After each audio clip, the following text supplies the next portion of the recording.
olmaz iken, yar üçün kuygan yürekten darısı olmaz iken, Seylihan sayladı Emrahim olar, ayare cümlede Emrahim olar.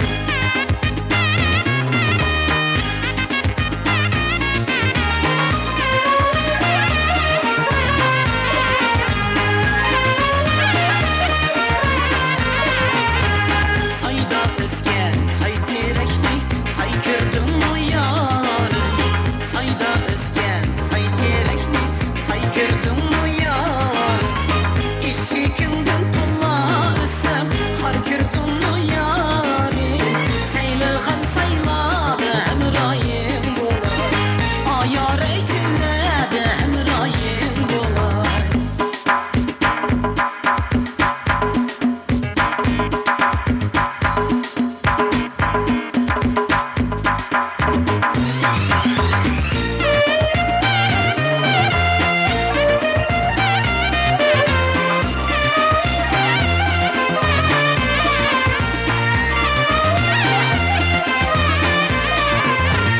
Sayda özgen, say direkni, say gördün mü yarın?